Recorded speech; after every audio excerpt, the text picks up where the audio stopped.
नमस्कार, मी पंजाब डक. की काही लोकांचं असं म्हणणं येईल की पश्चिम महाराष्ट्रातला अंदाज देऊ नये, सांगली, सातारा, सोलापूर, कोल्हापूर आणि नाशिक जिल्ह्याचा अंदाज देऊ नये.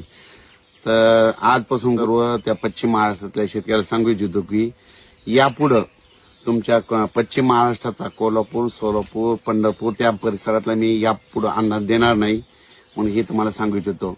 तुम्हाला माझा अंदाज देण्याचा उद्देश असा आहे की मी सांगितल्याच्या नंतर ज्या शेतकऱ्याचा गहू असेल, हरभरा असेल, कांदा असेल त्याचं काळजी घरी काढता घेऊन यावे, लवकर झाकता यावे त्या पूर्वकल्पना म्हणून मी हे देत होतो.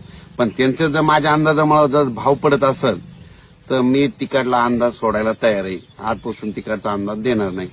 फक्त माझ्या विदर्भातले 6 जिल्हे, पश्चिम विदर्भातले 11 आणि आमच्या मराठवाडा, त्याच्यानंतर जळगाव, धुळे, नंदुरबार, संभाजीनगर ह्या पट्ट्यातला असा ह्या विदर्भ मराठवाड्यातला मी या आजपासून अंदाज देणार आहे. म्हणजे फक्त आम्ही तिकडला जे द्राक्ष पट्टा आहे त्यांचा अंदाज आजपासून तुम्हाला दिसणार नाही. आणि विशेष म्हणजे हा कोरडवाहू शेतकऱ्यासाठी फक्त विदर्भ मराठवाड्यात अंदाज राहील. आणि अंदाजामध्ये तेच येणार आहे की विदर्भ मराठवाडा, उलट तुमच्या पश्चिम महाराष्ट्राचं कसलं वगैरे नाव सुद्धा घेणार नाही. जरी पाऊस असो या नसो मी कधी तुमचा सांगणार देखील नाही. कारण की शेतकऱ्याचे काल मी बघितले एक युट्यूबमध्ये, तर त्यांची असं म्हणणं की अंदाज सांगून येत तर सांगतच नाही. तर तुम्हाला सांगू इच्छितो, तर आजपासून तुम्हाला सांगू इच्छितो फक्त विदर्भ, मराठवाडा आणि खानदेशचे काही जिल्हे त्या पट्ट्यातलाच मी अंदाज देणार आहे. म्हणजे विदर्भाचे 6 आणि 5 11 जिल्हे, ते मराठवाड्यातले 7 आणि जळगाव, धुळे, नंदुरबार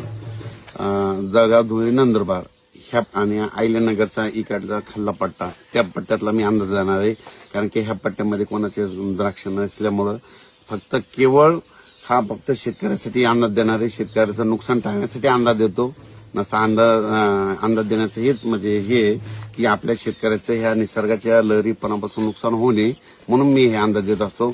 आज विदर्भ मराठवाड्यातल्या शेतकऱ्याला सांगू इच्छितो की विदर्भ आणि मराठवाड्यामध्ये 6 आणि 5 11 जिल्ह्यामध्ये सांगायचं झालं तर वर्धा, नागपूर, भंडारा, गोंदिया, चंद्रपूर, यवतमाळ, वाशिम, हिंगोली, नांदेड, परभणी, लातूर, बीड, जालना, संभाजीनगर, जळगाव, धुळे, नंदुरबार, त्याच्यानंतर बुलढाणा, अकोला, अमरावती या पट्ट्यातल्या सर्व शेतकऱ्यांना सांगू की आणि विदर्भ मराठवाडा म्हणजे 6 आणि 5 11 जिल्ह्यामध्ये, आणि त्याच्यानंतर मराठवाड्याचे 7 जिल्हे आणि तेलंगणा आणि मध्य प्रदेश या सर्व शेतकऱ्यांना सांगू इच्छितो की सर्व शेतकऱ्यांनी अंदाज लक्षात घ्यावा. धन्यवाद.